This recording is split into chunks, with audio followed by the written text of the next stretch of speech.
கர்த்தருடைய நாமத்திற்கு மகிமை உண்டாவதாக. இப்போதும் நாம் ஆண்டவருடைய வார்த்தைக்கு நேராக நாம் கடந்து செல்லுவோம்.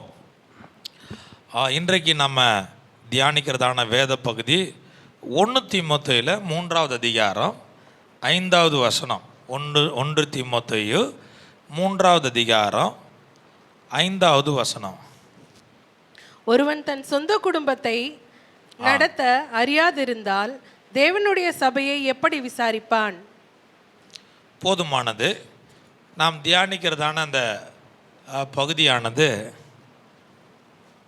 ஒரு ஊழியக்காரர் எப்படி இருக்க வேண்டும் அப்படி என்று சொல்லி ஒரு போதகருக்கு ஊழியக்காரருக்கு எழுதினான நிருபம். அப்போ அது ஊழியக்காரருக்கு கடைபிடிக்க வேண்டியவைகள், எப்படி நடந்து கொள்ளணும், அப்படிப்பட்ட சத்தியங்களை சொல்லக்கூடியதான ஒரு நிருபம் தான் இந்த 1 தீமோத்தேயு. இதில் இன்றைக்கு நான் ஒரு காரியத்தை உங்கள் மத்தியில் தியானிக்க போகிறேன். உங்களுடைய குடும்பம் ஆரோக்கியமாக இருக்கிறதா? உங்கள் குடும்பம் ஆரோக்கியமாக இருக்கிறதா? தலைப்பு என்ன சொல்லுங்கள்? உங்கள் குடும்பம் ஆரோக்கியமாக இருக்கிறதா? அப்போ ஆரோக்கியமாக இல்லை என்றால் என்ன செய்யலாம்? ஆரோக்கியமாக இருந்தால் இன்னும் கொஞ்சம் எப்படி ஆரோக்கியப்படுத்தலாம் என்பது தான் இன்றைக்கு நம்ம தியானிக்க போகிறோம். இந்த உலகத்தில் பார்த்திங்கன்னா ஒரு வளமான வாழ்வதற்கு மனிதர்கள் கண்டுபிடித்த கண்டுபிடிப்புகளில் மிக சிறப்பான கண்டுபிடிப்பு எது தெரியுங்களா? குடும்பம் என்ற அமைப்பு தான். ஏன்னா அதை தான் மனுஷன் கண்டுபிடிக்கல. அது யார் கண்டுபிடிச்சா? யார் கண்டுபிடிச்சா? தேவன் கண்டுபிடித்தார். குடும்பம் என்ற அமைப்பை யார் கண்டுபிடித்தா? தேவன் கண்டுபிடித்தார். ஒருவேளை மனிதர்களை கர்த்தர் பயன்படுத்தி இருக்கலாம். ஒரு மாப்பிள்ளை பார்க்குறதுக்கோ ஒரு பொண்ணு பார்க்குறதுக்கோ ஒரு மனுஷனை பயன்படுத்தியிருக்கலாம். அதுக்காக பயன்படுத்தின அந்த மனுஷனை இவர் தான் திருமணத்துக்கெல்லாம் காரணம் என்று சொல்லிட்டு இருக்கக்கூடாது. சில ஆள் இன்ன வரைக்கும் சொல்லிகிட்டே இருப்பாங்க, நீ தான் இந்த பொண்ணை பார்த்து வச்ச, நானாக கேட்டேன், நீ தான் இந்த புருஷனை கட்டி வைத்த, நானாக கட்ட சொன்னேன், அப்படியே சொல்லிகிட்டே இருப்பாங்க. தெரியுங்களா? எனக்கு பொண்ணு பார்த்த என்னுடைய நண்பர், அவர் ஒரு போதகர், அவர் சொல்லிட்டார், இன்னைக்கு திருமணம் பண்ணுறப்பார் இதோட சரி, என் பக்கம் என்ன வந்தாலும் நினச்சக்கூடாது, வரவே கூடாதுன்னு சொல்லிட்டா போல். ஏன்னா அவர் நிறைய அடிபட்டிருப்பார்னு நினைக்கிறேன். அதனால் நிறைய பாஸ்டர்கள் இந்த பொண்ணு மாப்பிள்ளை பார்க்குறது திருமண காரியத்தில் நிறைய அடிபட்டிருக்காங்க. போன வாரம் ஒரு பாஸ்டர் சொன்னார், பாஸ்டர் சர்ச்சில் நான் கல்யாணம் பண்ணி வச்சுதான் அந்த குடும்பம் வந்துட்டு சாட்சி சொல்கிறேன்னு மைக் எடுத்து இந்த பாஸ்டர் தான் எல்லாத்துக்குமே காரணம், முதல்ல இந்த பாஸ்டருக்கு நிச்சயம் மேலே கேஸை போடணும். ஏன் சொல்லுங்கள்? கல்யாணமாகி 1 வருஷம் மேலே ஆகுது, இன்னும் குழந்தை பிறகுல, இந்த பாஸ்டால் தான், இந்த பாஸ்ட் தான் நினைச்சார் இந்த மாதிரி பொண்ணை காட்டினார் அப்படின்னு சொல்லிட்டு அந்த பாஸ்ட்டுக்கு தூக்கி வாரி போடுதான். இதுக்கும் எனக்கு என்ன சம்மந்தம் வருது? கம்ப்ளைண்ட் கொடுக்குறீங்களா? கொடுங்கன்னு சொன்னாராம். ஸோ அந்த மாதிரி இன்றைக்கி எல்லாம் என்ன நினைக்கிறீங்கன்னா, மனுஷன் அமைச்சிட்டான் குடும்பத்தை அப்படின்னு நினச்சிட்டு இருக்கிறோம். கிடையாது. ஆதியிலே தேவன் நினைச்சாரு, முன்குறித்து இருக்கிறாரு. தேவனுடைய அமைப்பு தான் குடும்பம். ஸோ இந்த குடும்பத்தில் பார்த்திங்கன்னா சில படிகளை நம்ம தாண்டி வருகிறோம். நீங்கள் அதெல்லாம் கடந்து வந்துட்டீங்க. சிலர் 1ஆம் படியை தாண்டி இருப்பீங்க, 2ஆம் படியை தாண்டி இருப்பீங்க. அதில் சில படிகள் நான் சொல்கிறேன், அப்போ நீங்கள் எந்த படிகள் இருக்கிறீங்கன்னு கண்டுபிடிப்போம். சரிங்களா? முதல்ல பேச்சுலராக இருக்கும்போது நீங்களே ராஜா, நீங்களே மந்திரி, அப்படி தானே? நீ எப்போ எழுந்தாலும் எவனும் கேட்க மாட்டான், எப்போ தூங்கினாலும் கேட்க மாட்டான், சாப்பிட்டாலும் கேட்க மாட்டான், உன் இஷ்டம். நீ பாட்டுன்னு தனிப்பட்ட ஒரு ராஜாவாட்டம் போயினே வந்துகிட்டே இருக்கலாம். ஆனால் என்னைக்கு நீங்கள் கல்யாணம் ஆச்சோ அன்றைக்கு நீங்கள் எப்படிப்பட்ட ஆளாயிடுறீங்க? நீங்கள் பகிர்ந்து கொடுக்குற ஆளாயிருங்க. ஷேரிங் உண்டாயிடுது. எங்கே போனாலும் சொல்லிட்டு போகணும். சரிங்களா? எங்கே வெளியில் நீ சாப்பிட்டு வந்தாலும் என்ன சாப்பிட்டோன்னு சொல்லி ஆகணும். புரியுதுங்களா? அப்போ உங்களுக்காக ஒருத்தவங்க காத்துட்டு இருப்பாங்க. உங்களுக்காக என்ன செய்யணும்? நேரம் செலவு பண்ண. நீங்கள் மற்றவங்களுக்காக நேரத்தை செலவு பண்ண. எல்லா விஷயத்திலும் பாதி, எல்லா விஷயத்திலும் ஷேரிங். அப்போ ஷேர் பண்ணணுமா இல்லையா? அப்போ நீங்கள் எந்த இடத்துல வந்திருக்கிறீங்க? இப்போ தான் கல்யாணம் பண்ணியிருக்கிறீங்க என்றால் நீங்கள் இப்போது ஷேரிங்கில் வந்திருக்கிறீங்க. சரிங்களா? அடுத்தது உங்களுக்கு ஒரு ஒரு நன்மை உண்டாகும். என்ன நன்மை சொல்லுங்கள்? திருமணம் ஆன உடனே கேட்பாங்க, ஏதாகிலும் உண்டாயிருக்குதா? உண்டாயிடுச்சு. அப்போ தான் வம்பு உண்டாகுது, பிரச்சனை உண்டாகுது. ஒரு பிள்ளை என்னைக்கு வருதோ அன்னைக்கு தான் உனக்கு என்ன செய்யுது, நிறைய தியாகம் பண்ணணும். சும்மா கிடையாது. பிள்ளைய பெற்றுட்ட உடனே அது தன்னார வளர்ந்துறதுக்கு தென்னை மரம் கிடையாது, தண்ணி ஊற்றுறா வளர்ந்துருன்னு சொல்லிட்டு. அது நிறைய சேட்டை பண்ணும், புரியுதுங்களா? அதுக்கு நிறைய நம்ம கவனிப்பு தேவை. நைட்டு பகலை சில பிள்ளை தூங்காது, புரியுதுங்களா? திருமணம் ஆன உடனே நீ ஷேர் பண்ண நேரத்தை, ஆனால் இப்போ பிள்ளைய பெற்று உன் கையில் கொடுத்துருவாங்க. நீ நைட்டு முழுசு என்ன செய்யணும், அந்த பிள்ளை தூங்காது. நீ யானையோ இல்லை எதையோ ஆட்டிக்கிட்டே இருக்க வேண்டியதுதான், பிள்ளைக்குன்னு மணி ஆட்டிகிட்டே இருக்க வேண்டியதுதான். தியாகம் பண்ணி ஆகணும். பிள்ளைய வளர்க்குறது சாதாரணமான விஷயம் கிடையாது, புரியுதுங்களா? இன்றைக்கி அதுக்காக பெரிய பெரிய பாடலாம் எடுக்கிறாங்க, பிள்ளை வளர்ப்பது எப்படி என்று சொல்லி. சரிங்களா? நிறைய ஒரு குழந்தை பிறந்தவொடனே நம்மால் யோசிக்காத வேலையே கிடைக்கும். ஏகப்பட்ட யோசனை உண்டாயிடுது. என்ன பண்ணலாம், ஏது பண்ணலாம். நான்லாம் பார்த்தீங்கன்னா என் பொண்ணு பிறந்தப்ப அது ஒரு 3 மாதமோ 4 மாதம் தான் இருக்கும். நமக்கு ஒரு பெண் குழந்தை ஆண்டவர் கொடுத்துட்டார். நாம் இப்படியே இருந்தால் சரி வராது. நம்ம என்ன செய்யணும், எதையாவது கற்றுக்கணும். எங்கள் மனைவிக்கு சொன்னேன், நான் போய் கம்ப்யூட்டர் கிளாஸை போய் படி. அப்புறம் எங்கள் அம்மாவெல்லாம் ஊர்லேருந்து வர வச்சு மெட்ராஸில் உட்கார வைத்து இந்த பிள்ளையை நான் என்ன செய்வேன், இவங்க படிக்கிற இடத்துக்கெல்லாம் தூக்கிட்டு போவேன் நான். எது 3 மாத குழந்தை என்னையெல்லாம் பருதாமையாக பார்ப்பானோ, இவனுக்கு என்ன ஆச்சுன்னு தெரியலையே, பால் புட்டியோட சுற்றுறானே, இவங்க அம்மா எங்கே போனாங்க. நான் என்ன செஞ்சுறேன், அந்த கேட்டில் உட்காந்துன்னு இந்த பிள்ளைக்கு என்ன செய்ய, பால் புட்டி கொடுத்துரு. தேவையே இதெல்லாம்? புள்ள பிறந்தா பிறக்கட்டும், ஆண்டவர் நடத்துவார். அல்லேலூயா. அதுக்குள்ளே என்ன செய்யுது, அந்த ஆர்வ கோளாறு இருக்குது. அந்த படிக்கட்டில் இப்போ அந்த படிநிலையெல்லாம் தாண்டிட்டீங்கல்ல? எத்தனை பேர் தாண்டிட்டீங்க? இன்னும் பாஸ்டர் காலையே எடுத்து வைக்கல பாஸ்டர். நிச்சயமாக எடுத்து வைப்பீங்க. இப்போ நான் சொல்கிறத கேட்டுக்கணும், அவசரப்படாது. புள்ள பிறந்தா அது வளரும். அல்லேலூயா.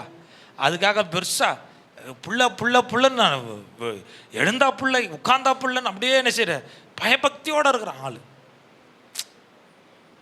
ஒருவேளை 16 பெற்றோர்களுக்கு பிரச்சனை இல்லைன்னு நினைக்கிறேன்.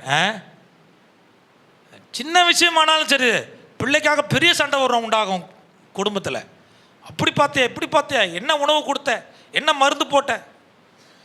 ஒரு நாள் என்ன செஞ்சுட்டேன், என் பிள்ளைக்கு சத்துட்டு அன்றைக்கி ஊருக்கு போகிறோமே சொல்லிட்டு பிள்ளை சத்தாக இருக்கணும்னு சொல்லி, எப்போ 1.5 வயசில் சத்துட்டு அன்றைக்கி பதிலாக பேராசிட்டமால் எடுத்து போட்டேன். 2 கார்க்கு எடுத்து போட்டேன், 2 மூடி. சரிங்களா?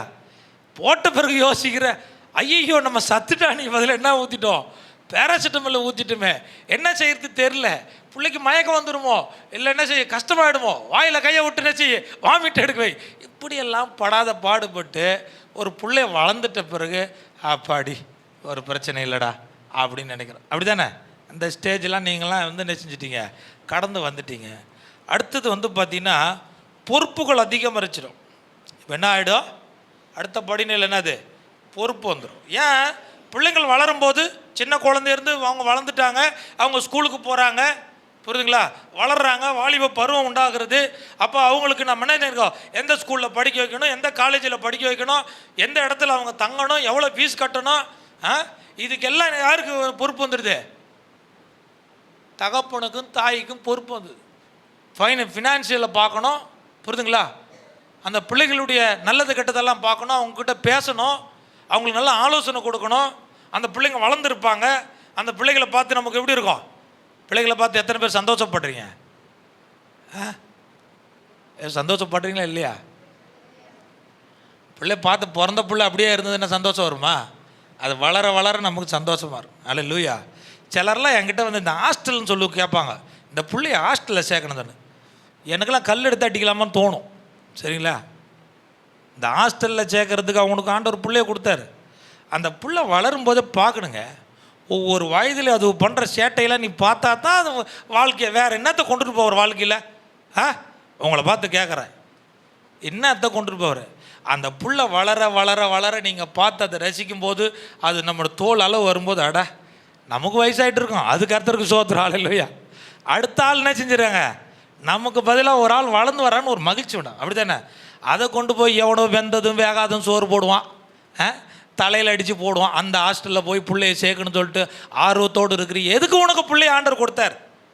பிள்ளைய கொடுத்த நோக்கம் என்னது, நீ அதை வளர்த்து எடுக்கணும், அது கூட இருக்கணும், பிள்ளைக்கு ஆலோசனை கொடுக்கணும், வழி நடத்தணும். இதுக்காக தானே கொடுத்துருக்கிறாரு. அப்போ நல்ல பொறுப்பு உனக்கு கொடுத்துருக்குமா, அந்த பொறுப்பு என்ன செய்யக்கூடாது, மிஸ் பண்ணக்கூடாது. புரியுது? அது ஆண்டவர் கொடுத்த ஒரு வாய்ப்பு. அந்த பொறுப்பு ரெஸ்பான்சிபிலிட்டி உள்ள ஒரு நம்ம நபராக இருக்கணும். ஸோ இந்த டைம் ரொம்ப முக்கியமான படிநிலை தெரியுங்களா. இந்த பிள்ளைங்க ஸ்கூலுக்கு போகும்போது எவ்வளோ நம்ம கரிசனையாக ஓடியாரோம். இந்த நேரத்தில் உங்கள் குடும்பத்தில் ஏதாவது குழப்பம் வந்தால் எப்படி இருக்கும்? பிள்ளைய படிக்க வச்சுருவீங்களா? பிள்ளைய வளர்த்து எடுத்துருவீங்களா? எவ்வளோ பிரச்சனை பார்த்தீங்களா? அப்போ நம்ம குடும்பம், கிறிஸ்துவ குடும்பம் ரொம்ப முக்கியமானது. புரியுதுங்களா? ஏதோ திருமணம் ஆகிடுச்சு, என் இஷ்டத்துக்கு நான் போகிறேன் வரேன்னு கிடையாது. அப்போ ஒரு சில நேரங்கள் வரும்போது எல்லா காலகட்டத்து போல் இருக்காது. ஆரம்பத்தில் கல்யாணம் பண்ணது போல் ஒரு 20 ரூபா மாவு வாங்கி தோசை சுட்டு சாப்பிட்டு படுத்துட்டுன்னு சொல்ல முடியாது. இப்போ எப்படி இருக்குது, பல ஆயிரம் உங்களுக்கு தேவைப்படும், லட்சங்கள் தேவைப்படும். பிள்ளைகளுக்கு பொறுப்பான காரியத்தை செய்யணும். அந்த அளவுக்கு நீங்கள் என்ன செய்யணும், வளர்ந்தாகணும். அப்போ நம்ம பொறுப்புள்ளவர்களாக மாறணும். அப்போ நல்லா கவனிங்க. அடுத்தது வந்து பார்த்தீங்கன்னா உணர்ச்சி பொருள், அதாவது உணர்ச்சி சம்பந்தப்பட்ட காலகட்டங்கள் வந்துடும். உணர்வுபூர்வமாக ஒரு சந்தோஷம். பிள்ளைகள் என்ன செய்யுங்க, எல்லாம் ஒன்றா கூடி அவங்க சண்டை போடுறதும், அவங்க பேசிக்கிறதும், அவங்க மகிழ்ச்சியாக இருக்கிறதும் வீட்டில் எப்படி இருக்குது சொல்லுங்கள், ஒரு உணர்ச்சி பூர்வமான ஒரு சந்தோஷம் உண்டாகும். அப்படி தானே? எத்தனை வீட்டில் இருக்குது? இந்த சின்ன பிள்ளைங்க ஆரம்பத்தில் அட்ஜஸ்ட் பண்ணி போகுங்க. ஆனால் ஒரு குறிப்பிட்ட வயசு வருதுன்னு எனக்கு மட்டும் வாங்கி தர மாட்டுறாரு. யாருக்கு வாங்கி தர்றாரு? அவருக்கு மட்டும், அவளுக்கு மட்டும் வாங்கி கொடுறாரு. அண்ணனை மட்டும் நேசிக்கிறாரு, தம்பி என்ன செய்யலை, நேசிக்கல. அக்காவை மட்டும் நேசிக்கிறாரு, பாப்பாவை நேசிக்கல. ஒரு கம்ப்ளைண்ட், குறை வந்துக்கினே இருக்கும், பிரச்சனை வந்துக்கினே இருக்கும். அது வருதுங்களா இல்லையா? அடிச்சுக்குங்க, பிள்ளைங்க விளையாடுங்க, இதெல்லாம் பார்த்து ஒரு சந்தோஷப்பட்டு அந்த குடும்பம் தாங்க ஒரு மகிழ்ச்சியாக இருக்கும். அப்படி தானே? அப்புறமா ஒன்று கூடிக்குங்க. புரியுதுங்களா? இந்த உணர்ச்சி பூர்வமான காலகட்டத்தை சிலர் கடந்து கொண்டு இருக்கிறீங்கன்னு நினைக்கிறேன் பிள்ளைகளுக்கு மத்தியில். அடுத்தது ஒரு காலகட்டம் இருக்குது, என்ன தெரியுங்களா, காலி செய்கிற காலகட்டம் இருக்குது, காலி பண்ணுற காலகட்டம். வீடே எம்டியாக, எவ்வளோ அடித்தடியாக இருந்தோ, எவ்வளோ வந்து மகிழ்ச்சியாக இருந்தோ, எவ்வளோ பிள்ளைகள் போட்டி போட்டுட்டு விளையாடிட்டு கத்திக்கிட்டு கிடந்தாங்களோ, அந்த பிள்ளைகள் எல்லாம் படிக்கிறதுக்கு தூரமாக போயிடுவார்கள். என்ன, வேலைக்காக தூரமாக போயிடுவார்கள், திருமணமாகி தூரமாக போய்விடுவார்கள். அதுக்கப்புறம் யார் இருப்பா சொல்லுங்கள்? நாம் இருவர் நமக்கு இருவர். அல்லேலூயா. இந்த இருவர் 2 பேரும் முறைக்கு பார்த்துட்டே இருக்க வேண்டியதுதான். எதை சமைச்சாலும் ஐயோ பிள்ளை இல்லையே, சமைக்க முடியலையே. ஒரு வாரம் என் பிள்ளைய ஊரில் போய் இருக்கும்போதே எனக்கு என்ன செய்ய முடியல, எந்த காய்கறி வாங்கவில்லை, எதையும் வாங்காமல் அப்படி போயினே இருக்குது. சரிங்களா? எது இருக்குதோ குடும்பம் என்ன செய்யுது, ஒரு 2 முட்டையை வச்சுட்டு ஓட்டிகிட்டே இருக்கிறோம். அப்போ இன்னும் அர்த்தம் கட்டுறா, புள்ளை வரட்டும் வாங்கலாம். சரிங்க, புள்ளை வரட்டும் செய்யலாம். அப்போ இந்த 2 பிள்ளையும் பறந்து போயிடுச்சுன்னா நாம் இருவர் நமக்கு இருவர். இந்த நாம் இருவரே கொஞ்சம் ஏடா கூடமாக இருந்தால் என்ன ஆகும் சொல்லுங்கள்? நாம் ஒருவர் நமக்கு ஒருவர் சொல்லிட்டு அவன் வட துருவம் தென் துருவமாக முறுக்கின்னு இருக்க வேண்டியதான். என்ன வாழ்க்கை பாருங்களா. இந்த படிநிலை இன்னும் நான் கடக்கலை. அல்லேலூயா. கடக்கிற சூழ்நிலை வரும். சரிங்களா? அடுத்தது ஒரு படிநிலை ஒன்று இருக்குது, அதுலேயே அதுக்குரியவர்களும் இங்கே இருக்கிறீங்க. சரிங்களா? அது என்னன்னு கேட்டிங்கன்னா, நீங்கள் பார்க்குறதான பேரப்பிள்ளைகள். சரிங்களா? இந்த பிள்ளைகள் என்ன செய்வாங்க, பேரப்பிள்ளைகள் அனுபவத்துக்கு நமக்கு பேரப்பிள்ளைகள்லாம் கொடுப்பாங்கல்ல, அந்த பேரப்பிள்ளைகளை பார்க்கும்போது ஒரு மகிழ்ச்சி உண்டாகுமா இல்லையா? அது சின்ன பிள்ளைகளுக்கெல்லாம் தெரியாது, அது மூத்த அந்த முதிர் வயது உள்ளவங்களுக்கு தெரியும். அது டேவிட் சுப்ரமணியா கையை தூக்குறாரு பார்த்தீங்களா, அவங்களாம் வந்து பேரப்பிள்ளைகளை பார்க்கும்போது அவங்களுக்கு மகிழ்ச்சி உண்டாகும். சரியா? தான் பிள்ளைய பார்த்தோம், பேரப்பிள்ளைவோ அதனுடைய வளர்ச்சி, அது சின்ன பிள்ளையாக இருந்தது, அது இப்போ வளர்ந்துருக்குது, எத்தனை பேரப்பிள்ளை இருந்தால் அவர் எண்ணுவாங்க, இத்தனை பேரப்பிள்ளைகள் எனக்கு கொடுத்துருக்கிறார் ஆண்டவர். அப்போ சந்ததியை பார்த்து சந்தோஷப்படுகிற ஒரு வயது அது. புரியுதுங்களா? இந்த படிநிலையில் இருக்கிறவங்களாம் ஒரு அல்லேலூயா சொல்லுங்கள். அல்லேலூயா.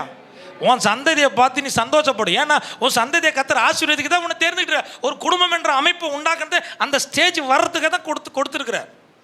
அது மட்டும் இல்லை, அந்த ஸ்டேஜில் இருக்கிறவங்களுக்கு சொல்கிறேன், நீங்கள் யோசிப்பீங்க. என்ன யோசிப்பீங்க தெரியல, நம்ம இது செஞ்சதெல்லாம் தவறா, இது சரியா, எது தோல்வி, எது கஷ்டம், யோசிப்பீங்களா யோசிக்க மாட்டீங்களா? அந்த வயசில் யோசிப்பீங்களா இல்லையா? ஆடா நம்ம கஷ்டப்பட்டதெல்லாம் வேஸ்ட்டாக போச்சா, எதுக்கு நம்ம என்ன செஞ்சோம், பயந்துட்டு இருந்தோம், அப்படிலாம் யோசிக்கிறோமா இல்லையா? எங்கள் அம்மா கூட சொன்னாங்க, நான் வந்து கஷ்டப்படுற நேரத்தில் இந்த நகையை போடலான்னு நான் ஆசைப்படுவேன், ஆனால் பிள்ளைகளுக்குன்னு சொல்லிட்டு என்ன செஞ்சேன், வச்சு எல்லாத்தையும் இந்த பிள்ளைகளுக்காக செய்தேன். இப்போ போடுன்னு எனக்கு இருக்குது. ஆனால் என்ன இருக்குது, ஊர் இருக்கிற நிலவரத்தை பார்த்தா என்னால் நினைச்ச முடியல, போட முடியல. ஏன்னா பவுன் விலை ஏறிட்டே போகுது. எல்லா மேக்சிமான வாலிப பிள்ளைகள், ஊர் சுற்றுற பிள்ளைகள், சில தவறாக நடக்கிற பிள்ளைகள் எல்லா பாட்டியுடைய காதுகளிலும் என்ன செய்யலாம், கழுத்துலையும் பார்த்துட்டே இருக்கிறான். அவனுடைய கண்கள் அங்கே இருக்குது. சரிங்களா? ஏன்னா விலை ஏறுது இல்லை, அதனால அவங்களுக்கு இப்போ பயமாக இருக்குது. இருந்தும் நினைச்ச முடியல, அனுபவிக்க முடியல.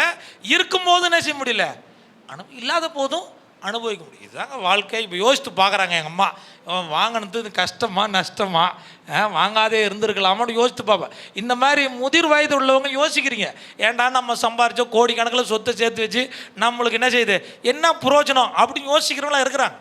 ஆனால் இந்த வயதில் நம்ம யோசிக்க வேண்டியது, கடவுளுக்கு இன்னும் எப்படி பிரியமாக வாழலாம், புரியுதுங்களா, எப்படி இன்னும் கிட்டி சேரலாம் அப்படின்னு யோசிக்கிற அந்த ஸ்டேஜ் இப்போது நம்ம வரணும். நான் குறைஞ்சது ஒரு 6 ஸ்டேஜுக்கிட்ட உங்ககிட்ட பேசிட்டு வந்துருக்கேன், புரியுதுங்களா? இந்த 6 ஸ்டேஜையும் நீங்கள் ஒரு ஆரோக்கியமாக கடக்கணும்னா சில வழிமுறைகளை சொல்கிறேன். இந்த 6 ஸ்டேஜ்லேயும் நம்முடைய ஆரோக்கியமாக அந்த குடும்பம் நல்லா இருக்கணும், நல்ல ஆசீர்வாதமாக இருக்கணும், செழிப்பாக இருக்கணும், மகிழ்ச்சியாக இருக்கணும், குடும்ப வாழ்க்கை சந்தோஷமாக இருக்கணும் அப்படின்னா சில காரியத்தை நம்ம என்ன செய்ய போகிறோம், பார்க்க போகிறோம். ஒன்று வாசிங்க. ஆண்டவரே அடிப்படை. முதல்ல நம்முடைய குடும்பத்தினுடைய தலைவர் யார் சொல்லுங்க? குடும்பத்தை நடத்துகிறவர் யாரு? நம்முடைய குடும்பத்தை நடத்துகிறவர் கணவராக இருக்கலாம், மனைவியாக இருக்கலாம், சேர்ந்து நடத்தலாம். ஆனால் குடும்பத்தில் முதலிடம் கொடுக்க வேண்டியது யாருக்கு சொல்லுங்க? நம்ம சார்ந்து வாழ வேண்டியது யார் இடத்துல? ஆண்டவரை மட்டும்தான் முன்ன வைக்கணும். நம்முடைய குடும்ப வாழ்க்கையை உருவாக்கினது யார் தான்? கர்த்தர் தான் உருவாக்கினார். அப்போ கர்த்தர் உருவாக்கியிருக்க அந்த குடும்பத்துக்கு முதல் ப்ரியாரிட்டி நம்ம யார் கொடுக்கணும் கேட்டிங்கன்னா ஆண்டவருக்கு மட்டும்தான் கொடுக்கணும். புரியுதுங்களா? அப்போ ஆண்டவர் நம்முடைய கிறிஸ்துவ குடும்பத்தை வாழ்வதற்கு சில வரைமுறைகளை வைத்திருக்கிறார், சில ஒழுக்கங்களை வைத்திருக்கிறார். ஒரு பில்டிங் கட்டும்போது அந்த நாளில் ஒரு ப்ளூ பிரிண்ட்னு ஒன்று போடுவாங்க தெரியுங்களா? அந்த ப்ளூ பிரிண்ட் போல தான் என்ன இருக்கும், பில்டிங் இருக்கும். அப்போ ப்ளூ பிரிண்ட் ஆண்டவர் கொடுத்துருக்கிற அந்த ப்ளூ பிரிண்ட் என்னன்னு கேட்டிங்கன்னா கர்த்தர் கொடுத்திருக்கிற வேத சத்தியத்தின்படி நம்முடைய குடும்பத்தை நடத்த வேண்டும். மலையில சொல்லுவோமா? அப்போ அது மேலே நம்முடைய அஸ்திபாரத்தை போட வேண்டும். அந்த சத்தியத்தின் மேலே அஸ்திபாரத்தை போட்டு கட்ட வேண்டும். அதனால தான் மத்தேயு 7வது அதிகாரம் 24-25 வசனத்தை படிங்களா? மத்தேயு. ஆகையால் நான் சொல்லிய இந்த வார்த்தைகளை கேட்டு இவைகளின்படி செய்கிறவன் எவனோ அவனை கன்மலையின் மேல் தன் வீட்டை கட்டின புத்தியுள்ள மனுஷனுக்கு ஒப்பிடுவேன். பெருமழை சொரிகிறது, பெருவெள்ளம் வருகிறது, காற்று அடிக்கிறது, அந்த வீட்டின் மேல் மோதியும் அது விழவில்லை. ஏனென்றால் அது கன்மலையின் மேல் அஸ்திபாரம். நல்லா கவனிக்கணும். கிறிஸ்து இயேசுவின் மேல உன் குடும்பத்தை நீ கட்டி இருந்தால் உன் வாழ்க்கை பிரயாணத்துல பெரு வெள்ளம் வரலாம், பெரும் காற்று வரலாம், பெரிய புயல் அடிக்கலாம், எது வந்தாலும் உன் வாழ்க்கை அசையாது. உன் குடும்பம் எந்த நேரத்திலும் சிதைக்கப்பட முடியாது. அல்லேலூயா சொல்லுவோமா? ஏன்னா நீ யார் மேல அஸ்திபாரம் போட்டுக்கிற? ஆண்டவர் கொடுத்த அந்த வார்த்தையின் மேல உன் வாழ்க்கையை கட்டியிருக்க, குடும்பத்தை கட்டியிருக்கிறதுனால அசைக்கப்பட முடியாது. அல்லேலூயா. என்றைக்கும் ஒரு வேருள்ள மரம் அது சீக்கிரத்தில் கீழே நினைச்ச முடியாது, விழவே விடாது. ஒரு சுக்கான் இல்லாத ஒரு கப்பல் எப்படி இருக்கு சொல்லுங்க? அந்த கடல்ல அலைஞ்சு கொண்டே இருக்கும். அது போகிற இடம் தெரியாமல் அலைஞ்சு கொண்டே இருக்கும். எங்கே வேண்டுமானாலும் ஓடி ஒதுங்கலாம், கவிழ்ந்து போகலாம். வேறு இல்லாத மரம் எப்போ வேண்டுமானாலும் கீழே விழுந்துடலாம். ஆனால் நீங்களும் நானும் ஒரு சுக்கானுள்ள ஒரு கப்பலை போல உங்கள் வாழ்க்கை பிரயாணத்தில் கர்த்தர் இருந்து கூட நடத்திட்டு இருக்கிறார். அல்லேலூயா சொல்லுவோமா? கர்த்தர் எனக்கு பாதையை காட்டுறா, கர்த்தர் எனக்கு வழி காட்டுறா, இதுதான் வழி என்று நடக்க வைக்கிறா. எவ்வளோ பெருவெள்ளம் வந்தாலும், எத்தனை புயல் அடித்தாலும் கர்த்தர் என் வாழ்க்கை பிரயாணத்தில் என் படகுல இருக்கிறார் என்ற விசுவாசம் உங்களுக்குள்ள இருக்கணும். அவர் தான் என்ன நடத்துகிறார் என்ற நம்பிக்கை உங்களுக்குள்ள இருக்கணும். அல்லேலூயா சொல்லுவோமா? அப்படி இருப்பீங்க என்றால் நம்முடைய குடும்பம் ஒரு நாளும் அசைக்கப்படவே படாது. எபேசியர் 5வது அதிகாரத்தில் முதல் வசனத்தை நீங்கள் படித்து பார்த்தீங்கன்னா அங்கே பாருங்கள், ஒரு குடும்பத்தில் பிரதானமாக காணப்பட வேண்டியது என்னன்னு கேட்டீங்கன்னா, ஆதலால் நீங்கள் பிரியமான பிள்ளைகளைப் போல. பிரியமான ஒரு குடும்பம் வீட்டில் எப்படி இருக்குன்னு சொல்லுங்க? பிரியம் இல்லாத இருக்கக்கூடாது, அன்பு இல்லாத இருக்கக்கூடாது. எப்படி இருக்குன்னு சொல்றாரு? பிரியமுள்ள பிள்ளைகளைப் போல. தேவனை பின்பற்றுகிறவர்களாகி கிறிஸ்து நமக்காக தம்மை தேவனுக்கு சுகந்த வாசனையான காணிக்கையாகவும் பலியாகவும் ஒப்பு கொடுத்து நம்மில் அன்பு கூர்ந்தது போல நீங்களும் அன்பிலே நடந்து கொள்ள. அப்ப வீட்டுல பாத்தீங்கன்னா கர்த்தர் நம்மை நடத்தும் போது கர்த்தர் கொடுத்த அன்பில நம்ம நடக்கணும். கர்த்தருடைய அன்பு தியாகமுள்ள அன்புங்க. எதிர்பார்த்து இயேசு கிறிஸ்து யாரையும் நேசிக்கல, புரியுதுங்களா? அவர் தன்னையே தியாகமாக கொடுத்தார். அப்போ கிறிஸ்துவ அன்பு என்பது குடும்பத்தில் தியாகத்தினுடைய அன்பை வெளிப்படுத்தணும். பிரியமானவரால் நடந்துக்கணும், அன்பில் நடந்து கொள்ள வேண்டும். அப்படி நடப்பீங்க என்றால் நிச்சயமாய் நம்முடைய குடும்பம் ஆரோக்கியமாக இருக்கும். அடுத்து ரெண்டாவது, ஒருவரை ஒருவர் கனமல். ரெண்டாவது ஆலோசனை என்ன கேட்டீங்கன்னா, ஒருவரை ஒருவர் கனம் பண்ணுங்கள். எபேசியர் 5வது அதிகாரம் 20வது வசனத்திலிருந்து 22வது வசனம் வரை வாசிங்க. நம்முடைய கர்த்தராகிய இயேசு கிறிஸ்துவின் நாமத்தினாலே எப்பொழுதும் எல்லாவற்றிற்காகவும் பிதாவாகிய தேவனை ஸ்தோத்தரித்து தெய்வ பயத்தோடே ஒருவருக்கொருவர் கீழ்ப்படிந்திருங்கள். நல்லா கவனிங்க. எல்லாவற்றுக்காகவும் நம்ம என்ன செய்யணுமா? கர்த்தரை ஸ்தோத்தரிக்கணும். ஒரு குடும்ப வாழ்க்கையில் ஒரு நேரம் சந்தோஷம் இருக்கும், ஒரு நேரம் கஷ்டம் இருக்கும், ஒரு நேரம் கசப்பு வரும், ஒரு நேரம் பிரச்சனை வரும். வருமா வராதிங்களா? ஆனால் எல்லாவற்றுக்காகவும் யாரை ஸ்தோத்தரிக்கணும்? அவர். ஏன்னா அந்த வாழ்க்கையை ஏற்படுத்தியது அவர் தான், அந்த சூழ்நிலையை வர வைத்தது யார் தான்? அவர் தான். ஆனால் தீமையினால நம்மளை சோதிக்க மாட்டார், கஷ்டப்படுத்த மாட்டார். ஆனால் உங்களை உருவாக்குற தெய்வம் அதை அனுமதிச்சிருக்கிறார். ஏதோ ஒரு சூழ்நிலையில் நம்முடைய குடும்பம் கடந்து போகிறது. ஆனால் எல்லாவற்றுக்காக நம்ம என்ன செய்யணும்னு சொல்கிறாரு? ஸ்தோத்திரம் பண்ணுங்க. அதுக்கப்புறம் என்ன செய்யணும்? ஒருவர் தெய்வ பயத்தோட கீழ்ப்படிந்து. அப்போ கீழ்ப்படிந்துருங்கன்னா ஏதோ ஒரு அடிமையாக சரண்டரா இன்னும் சொல்லலை. இங்கே தெய்வ பயத்தோட ஒருவரை ஒருவர் ஏற்றுக்கொள்ளுங்க, கனம் பண்ணுங்க, ஒருவரை ஒருவர் நீங்கள் அக்செப்ட் பண்ணுங்க அப்படின்னு சொல்கிறார். அப்போ நல்லா கவனிக்கணும். அப்போ நீங்கள் இன்னும் வசனத்தை படிங்க. மனைவிகளே கர்த்தருக்கு கீழ்ப்படிகிறது போல உங்கள் சொந்த புருஷனுக்கும் கீழ்ப்படியுங்கள். சொந்த புருஷருக்கு என்ன செய்யுங்க? கீழ்ப்படிங்க. அப்போ நல்லா கவனிக்கணும். கர்த்தருக்கு கீழ்ப்படிகிற நீங்க யாருக்கு கீழ்ப்படியணும்? சொந்த புருஷனுக்கு கீழ்ப்படியணும். ஒரு வேளை இங்கே சொந்த புருஷன் சொல்கிறதுனால வாடகை புருஷன் ஏதாவது இருக்கிறேன்னு நினச்சிட வேண்டாம். இது ஒரு தமிழாக்கத்திற்கு சொல்லியிருக்கலாம், பல கலாச்சாரம் உள்ள ஜனங்கள் வாசிக்கிறது தெரிஞ்சிருக்கலாம். ஆனால் இங்கே நல்லா கவனிக்கணும். கீழ்ப்படிதுன்னு சொல்லும்போது அடிமை கிடையாது. இதில் பெண்கள் நிறைய பேர் பார்க்குறாங்க. நம்ம கூட டிவியில் இதை நம்ம யூடியூப்லாம் போடுறோம்ல, அப்போ அங்கே எனக்கு ஃபோன் பண்ணி கேட்கக்கூடாது. ஓ என் புருஷனுக்கு கீழ்ப்படியணுமா, நானும் அவரை விட அதிகமாக சம்பாதிக்கிறேன், சரி எனக்கு அவரை விட பவர் நிறையா இருக்குது, சரிங்களா, அதனால் நான்லாம் என்ன செய்ய முடியாது, கீழ்ப்படிய முடியாது அப்படின்னு கேட்கலாம். புரியுதுங்களா? அந்த கீழ்ப்படிதல் இங்கே சொல்லலை. மரியாதை நிமித்தமாக கிறிஸ்து இயேசு சபையினுடைய தலைவராக இருக்கிறதுனால, கணவனை ஆண்டவர் தலைவன் என்ற ஒரு அமைப்பில் வைத்திருக்கிறதுனால, புரியுதுங்களா, குடும்பத்தில் தலை தான் தீர்மானிக்கும், அப்படி தானே? அந்த தீர்மானத்தை 2 பேரும் சேர்ந்து தீர்மானம் எடுக்கணும் என்ற அந்த அடிப்படையில், அன்பின் அடிப்படையில் நீங்கள் ஒரு புரிந்து கீழ்ப்படிந்து நடக்குன்னு சொல்கிறார். கனப்படுத்துகிற விதத்தில், புரியுதுங்களா? இதனால் உயர்ந்தோர் தாழ்ந்தோர் கிடையாது, புரியுதுங்களா? இப்போ பெண்கள் நிறையா போராடுறாங்க. எங்களுக்கு 33% இல்லை, அதிகமான சதவீதம் சம உரிமை என்ன செய்யணும், எங்களுக்கு கொடுக்கணும்னு சொல்லிட்டு, சரிங்களா? அதனால் சம உரிமை கொடுக்கப்படுது. நம்முடைய ஜனாதிபதியே பெண்கள் தான், அல்லேலூயா. அதனால் யாருக்கும் கீழானவர்கள் யாருக்கும் மேலானவர்கள் கிடையாது.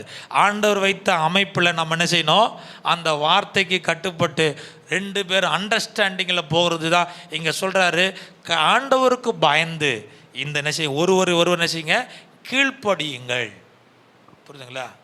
அப்போ அந்த கனம் ஒருத்தவங்களை அக்செப்ட் பண்ணிட்டோம் என்றாலே அவங்களுக்கு கொடுக்குற கனத்தை கொடுப்போம், அவங்க மேலே வைக்கிற அன்பை நம்ம காட்டுவோம், அவங்க சொல்லுகிற வார்த்தையை நம்ம என்ன செய்வோம், ஏற்றுக்கொள்வோம். என்றைக்கு ஒரு பொருட்டாக எண்ணலையோ அன்றைக்கே அவர்களை கனவீனப்படுத்தி, யாராக இருக்கலாம், அது கணவனாக இருக்கலாம், மனைவியாக இருக்கலாம், யாராக இருந்தாலும் நம்ம கனவீனப்படுத்திட்டு போயிட்டே இருக்கலாம். நீங்கள் சொல்லி நான் என்ன கேட்கணும் அப்படின்ற ஒரு சூழ்நிலைக்கு நம்ம தள்ளப்படலாம். ஆனால் இனி வர காலத்தில் அப்படி இல்லாமல் ரட்சிக்கப்பட்டவங்களாக இருக்கலாம், ரட்சிக்கப்படாதவங்களாக இருக்கலாம், அவங்க சொல்லுகிறதான வார்த்தையை கேட்டு நலமானதும் கர்த்தருக்கு சித்தம் உள்ளதும் ஆனால் ஆண்டவருக்கு விரோதமான காரியம் இல்லாத பட்சத்தில் அதை கேட்டு நடப்பது தப்பு கிடையாது. அல்லையில சொல்லுமா? நம்ம ஏடா கூடமாக நினச்சிடக்கூடாது. நான் சோத்திரம் நான் ஆவிக்குரிய சபைக்கு போகிறேன், இந்த நபர் என்ன செய்கிறாரு இப்படி இருக்கிறாருன்னு சொல்லிட்டு அவரை பிடிச்சி நினச்சிவிட திட்டே இருக்கக்கூடாது. தேபார் எங்கள் வீட்டு சாத்தான் வருது, யார் வர்றது பார்த்தா அவர் வருவார், அதாவது சாத்தான் வருது பார், இப்போ பிரச்சனை பண்ணுது அப்படிலாம் சொல்லக்கூடாது. அல்லேலூயா. சாத்தானை தான் உனக்கு என்ன சந்தோஷத்துக்காக கொடுத்துருக்கிறார். அல்லேலூயா. நீ எப்படியாவது என்ன செஞ்சுன்னா வாழ்ந்து நாட்களை ஓட்டி ஆகணும். அல்லேலூயா. அப்படி இருக்கும்போது யாரையும் எதை நினைச்சக்கூடாது, நம்ம குறை சொல்லாமல் கர்த்தர் கொடுத்த வாழ்க்கையை சந்தோஷமாக நம்ம நடத்தணும். அடுத்தது பார்த்திங்கன்னா ஒழுக்கமும் உண்மை உள்ளவரெல்லாம் மாறும். எப்படி இருக்குன்னு சொல்லுங்கள். ஒழுக்கமும் வீட்டில் கூடமா ஒழுக்கம் கேட்போம். இல்லறம் இதுக்கு பேர் என்ன சொல்லுங்கள், இல் ப்ளஸ் அறம். இல்லுன்னா என்னது, வீடு. அறம்னா என்னது, ஒழுக்கம். ஒழுக்கம் எங்கே இருக்குது சொல்லுங்கள், வீட்டில் இருக்குது ஒழுக்கம். ஒரு பிள்ளை பல்கலைக்கழகத்தில் படிக்க வேண்டிய எல்லா விஷயத்தையும் எங்கேருந்து படிக்குது, வீட்டில். வீடு தான் பல்கலைக்கழகமே. இப்போ எல்லாம் யூனிவர்சிட்டி தேடிட்டு இருக்கீங்க படிக்கிறதுக்கு. அந்த சின்ன பிள்ளை பிறந்ததை பற்றி அன்றைக்கே நீங்கள் தான் ஹெட் மாஸ்டர், நீங்கள் தான் அந்த பிள்ளைக்கு எல்லாவற்றையும் கற்றுக் கொடுக்குறீங்க. நீங்கள் எந்த அளவுக்கு நல்ல விஷயத்தை உங்கள் பிள்ளைகளுக்கு கற்றுக் கொடுத்துருக்கிறீங்களோ அதுதான் சமுதாயத்தை மாற்றும். அல்லையோ சொல்லுவோமா? இன்றைக்கு பெண்களுக்கு பாதுகாப்பு இல்லை, தேசத்தில் பெண்களுக்கு பாதுகாப்பு இல்லை, ஆண்களுக்கும் பாதுகாப்பு இல்லை. பெண்களுக்கு மட்டும் இல்லை, ஆண்களுக்கு வர வர வர ஜெனரேஷனில் ஆண்களுக்கும் ஏன் கேட்டினா குடும்பமே பாதுகாப்பு இல்லை. அல்லேலூயா. நீ நடத்தின குடும்பம் சரி கிடையாது, பேரண்டிங் சரி கிடையாது. அதனால் காலேஜை குறை சொல்கிறோம், ஊரை குறை சொல்கிறோம், வந்திருக்கிற முதலமைச்சரை குறை சொல்கிறோம், நாட்டை குறை சொல்கிறோம். கிடையாது. உன் பிள்ளை நீ ஒழுக்கமாக என்ன செய்யலை, நடத்தலை. நீங்கள் ஒழுக்கமாக இல்லாத அதனால் உன் பிள்ளை கற்றுக்கிட்டதெல்லாம் எல்லாம் என்ன செய்யுது, ஒரு சண்டே ஸ்கூல் எடுக்கிறது அவ்வளோ கஷ்டமாக இருக்குது, ஒரு தெருவில் போய் ஒரு விபிஎஸ் நடத்துறது அவ்வளோ கஷ்டமாக இருக்குது. என்னென்ன கேள்வி என்னென்ன பேசுகிறாங்க தெரியும் பிள்ளைங்க, இந்த காலத்து பிள்ளைங்க. ஸோ அப்போ இன்னும் அர்த்தம் என்னன்னு கேட்டிங்கன்னா குடும்பத்தில் வளர்க்கும் போதே அந்த மாதிரி பிள்ளை வளர்ந்துடுது. இதை போய் நாட்டை குறை சொல்லின்னு இருக்கிறீங்க, யார் சொல்கிறது? முக்கியமான பிரச்சனை எங்கே இருக்குது அப்படின்னா நம்முடைய குடும்பத்தில் இருக்குதுங்க. நான் முதலமைச்சர் கூட சொல்லுவேன், நான் சார் உங்கள் மேலே எந்த பிரச்சனையும் கிடையாது, நாங்கள் இங்கே வந்த ஜெனரேஷன் அப்படின்னே செய்து வருது, புரியுதுங்களா? ஒழுக்கம் குறைஞ்சி போகுது. இன்றைக்கி தீனாள் என்ற ஒருத்தவங்க இருந்தாங்க, அவங்கள குறித்து தெரியுமா? அவங்க யார்? யாக்கோபுக்கு பிறந்த ஒரே ஒரு மகள், அழகான மகள். 11 சகோதரர்களுக்கு நடுவில் ஒரே ஒரு மகள் பிறகு. ஒழுங்காக இருக்கலாமா இல்லையா? அந்த மகள் என்ன நினைக்குது கேட்டிங்கன்னா ஊர் சுற்றி போகலான்னு பார்க்குது. ஊரை சுற்றலாம். ஊர் சுத்தது தப்பா ரைட்டா? அதெல்லாம் கேட்டால் இப்போ என்ன செஞ்சிருவீங்க, பிரசங்கம் பண்ண விடாத ஆகிடுவீங்க. ஊர் சுத்த போகணும், ஊரை சுற்றி போய் பார்க்கணும், போய் பாரு. ஆனால் கூட யாரை கூட்டுட்டு போகிற? தோழிகளை கூட்டுட்டு போகிற. ஒரு அண்ணன் தம்பியை கூட்டுட்டு போயிடலாம்ல, ஒரு அப்பாவை கூட்டுட்டு போயிருக்கலாம்ல. ஒரு சேஃப்டி இல்லாத நீ போயிருக்கிற. அங்கே ஒருத்தவன் இருக்கிறான், சீகாமன்ற ஒருத்தவர் என்ன செய்கிறான், இருக்கிறான், குறுகுறுன்னு பார்க்குறான். சரியா? குறுகுறுன்னு பார்த்தாலே வேலை முடிஞ்சுது.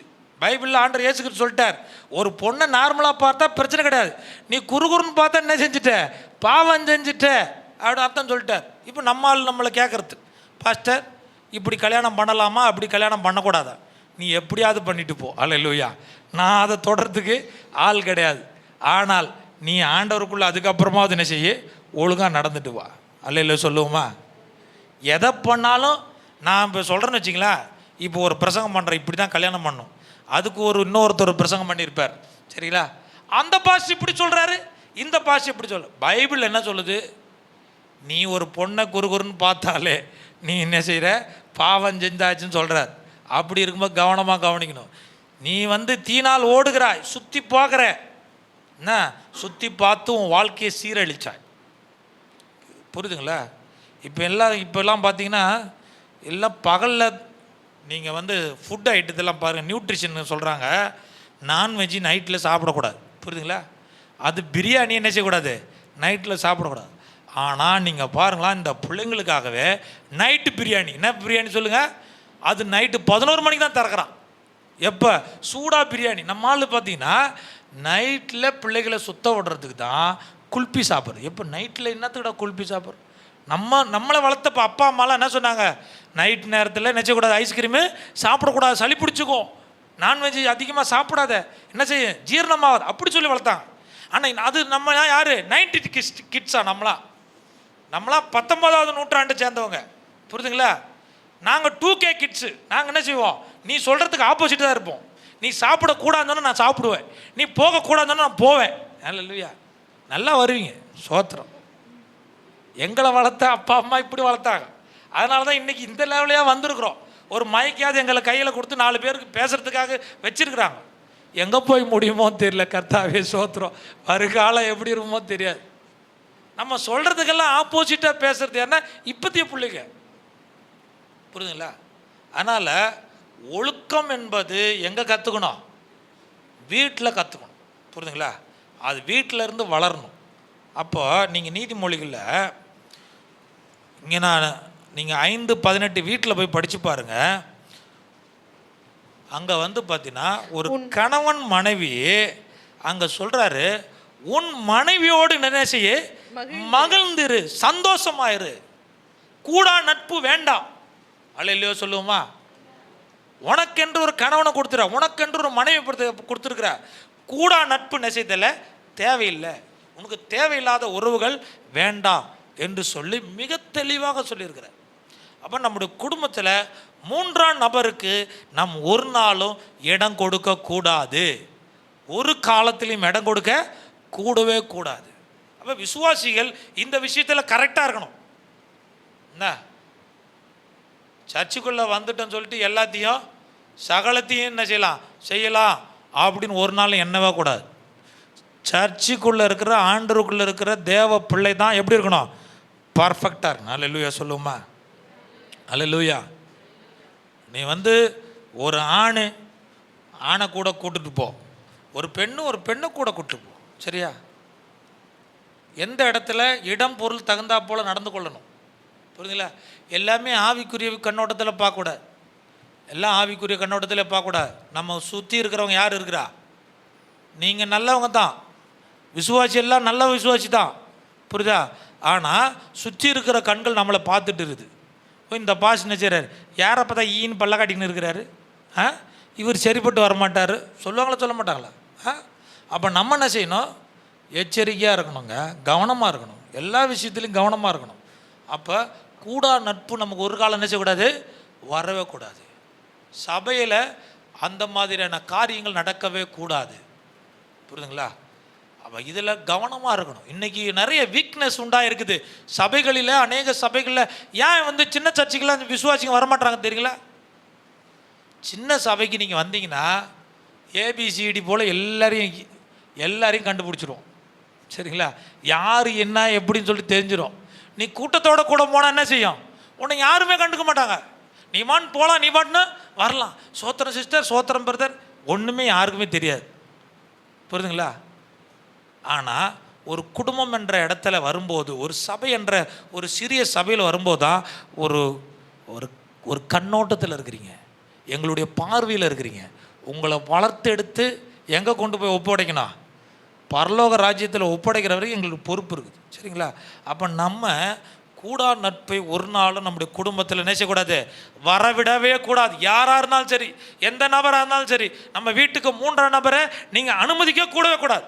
அல்லேலூயா சொல்லுவோமா? ஆமாம். அடுத்தது பாருங்க, தம்பதியர் இருவரும் நல்ல நண்பர்களாக இருங்கள். எப்படி இருங்க சொல்லுங்க, நல்ல கணவனாரு நல்ல மனைவியாருன்னு சொல்லலை. எப்படி இருக்கணும்? நல்ல நண்பர்களாக இருக்கும். நண்பர்களாக இருக்கு சொல்லிட்டு வாடா போடான்னு பேசக்கூடாது. இப்போ எல்லாம் வந்து பார்த்தீங்கன்னா, கணவனை வாடா நீ போடா, அவன் வந்துட்டான், ஏதோ ஆடு மாடு போல். அதுவும் பாண்டிச்சேரியில் சுத்தமாக மரியாதை கிடையாது. மரியாதைன்ற வார்த்தையே கிடையாது. நான் ஊட்டிக்கு போனேன், ஒவ்வொரு கடையிலையும் யார்கிட்ட பேசலாம் அவ்வளோ மரியாதையாக பேசுகிறாங்க அந்த ஜனங்க. வெளியூரில் கூட போனால், திருப்பூர் அந்த மாதிரி ஊரில் போனால் அவ்வளோ மரியாதையாக பேசுகிறாங்க. ஆனால் நம்மால் கஸ்டமரை பார்த்தா கடுப்பாகிடுவான். கடுப்பாகி ஏடா கூடமாக திட்டுற ஆளுக்கு தான் நம்ம பார்த்துக்கிறோம், சரிங்களா?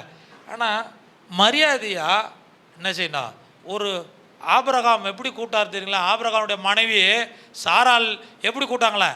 ஆண்டவன், ஹல்லேலூயா. எங்களை என்ன செய்கிற நீ ஆணாக இருக்கிறதுனால சொல்கிறியா அப்படின்னு நினைக்க வேண்டாம். ஆண்டவனே அப்படின்னு கூப்பிட்ற. நீங்கள் ஆண்டவனே கூட கூப்பிட தேவையில்லைங்க, கணவனேன்னு கூட கூப்பிட்டு போங்க. இல்லை சிலர் வந்து மாமான்னு கூப்பிட்றாங்க, மச்சான்னு கூப்பிட்றாங்க, அண்ணன் கூப்பிட்றாங்க, சிலர் அப்பான்னு கூட கூப்பிட்றாங்க. ஒவ்வொரு கலாச்சாரத்தில் ஒரு மாதிரி இருக்குது. எப்படியோ ஒன்று பேர் சொல்லி கூட கூப்பிடுது. சிலர் புள்ள பேர் சொல்லி கூப்பிடுவாங்க. அந்த நாளில் பார்த்தீங்கன்னா ஒரு அம்மா ஹாஸ்பிட்டலில் வந்து பேர் கேட்குறாங்க. உன் புருஷன் பேர் சொல்லு.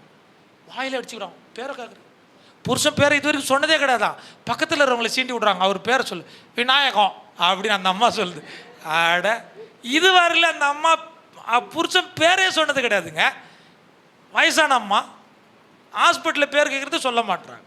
ஸோ அப்படிலாம் வளர்ந்ததுனால அவங்க குடும்பங்கள்லாம் வந்து பார்த்தீங்கன்னா, கல்லானாலும் கணவன், புல்லானாலும் புருஷன். இப்போ நீ போனால் போகட்டும் போடான்னு சொல்லிட்டு சரி போயிட்டே இருக்கிறான்.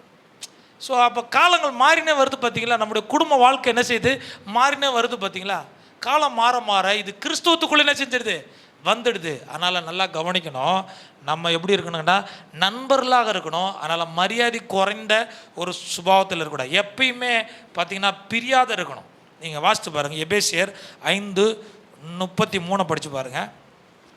எப்படியும் உங்களிலும் அவனவன் தன்னிடத்தில் அன்பு கூறுவது போல தன் மனைவியினிடத்திலும் அன்பு கூற கடவன். மனைவியும் புருஷனிடத்தில் பயபக்தியா இருக்க கடவன். பாருங்க, கணவன் மனைவி என்ன செய்யணுமா? நேசிக்கணும். அப்போ நேசிக்கிறதோட அடையாளம் எப்படி? நான் பாட்டு நேசிக்கிறேன் வாயாலே சொல்லிட்டு இருக்குதா? நிறைய திட்டங்களை சொல்லிக்கிட்டே இருக்குதா வீட்டில்? நான் உன்னை அப்படி நேசிக்க போகிறேன், இப்படி நேசிக்க போகிறேன்னு. கிரியை செய்யணுங்க.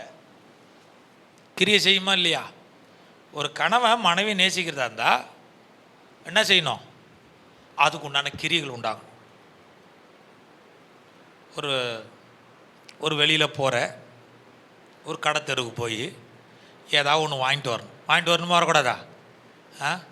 போனேன், வண்டி வந்துச்சு, நான் வந்துட்டேன், என்ன சில்லறை இல்லை, ஒன்றும் உனக்கு வாங்கிட்டு வரல அப்படி நான் சொல்கிறது? நான்லாம் ரொம்ப தூரம் எந்த ஊருக்கு போனாலும் சரி, ஒரு நாள் 2 நாள் வந்துட்டாலே போன உடனே ஏதாவது ஒரு புடவையோ ஏதோ ஒரு மார்க்கெட்லேயோ இல்லை பஸ் ஸ்டாண்ட்லேயோ அது விலை குறவோ அதிகமோ ஏதாவது ஒன்று வாங்கிடுவேன். ஏன் வாங்கிட்டு வர தெரியுங்களா? இந்த 4 நாள் வெளியிலேருந்து வந்ததுக்கு வீடு கடுப்பாகி போயிருக்கும், சரியா?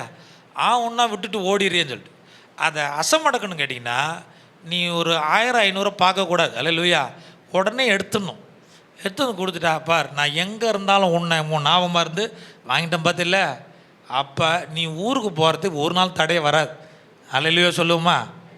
நீ எங்கே போனாலும் சரி, உனக்கு ஏதாவது ஒன்று நீ கையில் கொண்டுட்டு வந்தனா பிரச்சனையே கிடையாது.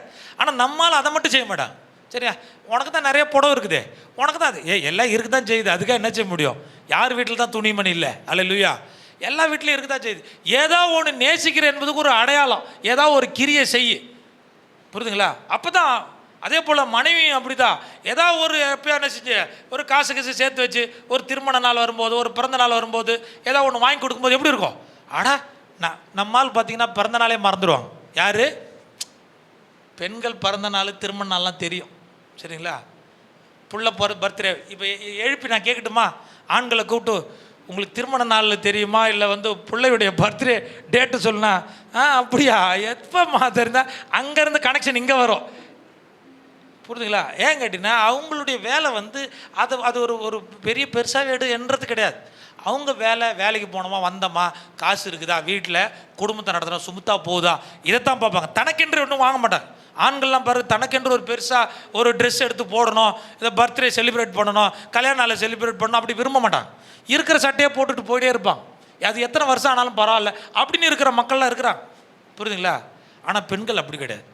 அப்போ நீங்கள் தான் என்ன செய்யணும், அப்படிப்பட்ட ஆளை தட்டி எழுப்பணும். ஏப்பா உன் பர்த்டே வருதுப்பா, உன் பர்த்டேப்பா ஏதாவது செய்ப்பான்னு சொல்லிட்டு என்ன செய்யணும், எழுப்பி விடணும்.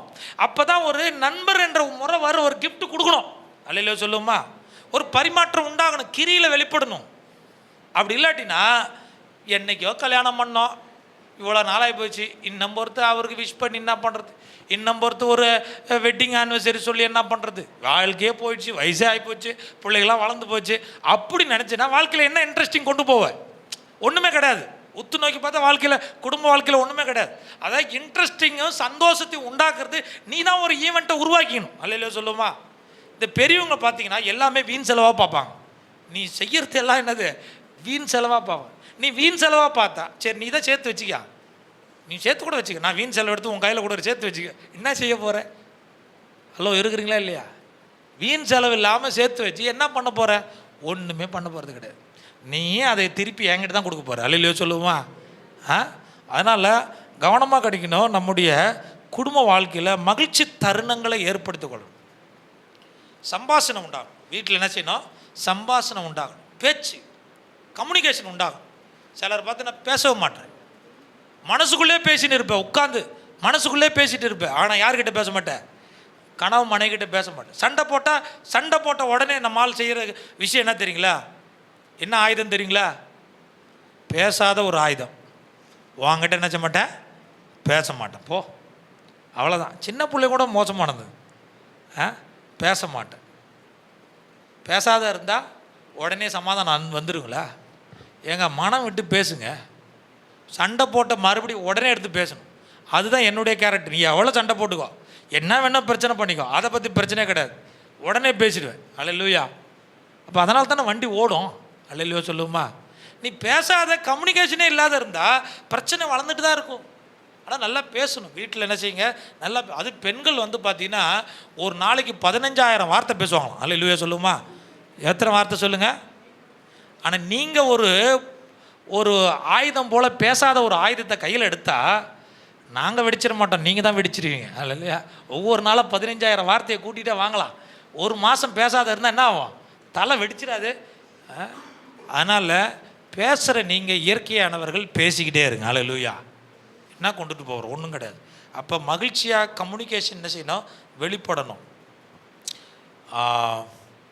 சண்டை நீங்கள் பேசும்போது நீதிமொழிகள் 18:21 வீட்டில் சண்டை நடக்குது. வாயால் தானே சண்டை நடக்குது. வாசித்து பாருங்களா. மரணமும் ஜீவனும் நாவின் அதிகாரத்தில் இருக்குது. நீ நல்ல வார்த்தை பேசுனா உனக்கு நன்மை உண்டா இருக்கும். ஆனால் நீ தீய வார்த்தைகளை பேசுகிற சண்டை வரும். பாஸ்டர் என்ன பேச சொல்லிட்டாரு, இனிமேல் என் புருஷன் பேசினா நான் எடுத்து பேச போகிறேன், இந்த வேலை வச்சுக்கூடாது. சரிங்களா? இவன் பாஸ்ட்டு தான் ஆலோசனை கொடுத்துட்டாரு, நீ மட்டும் தான் பேசுவியா, நானும் கூட நினச்சுவேன் பேசு.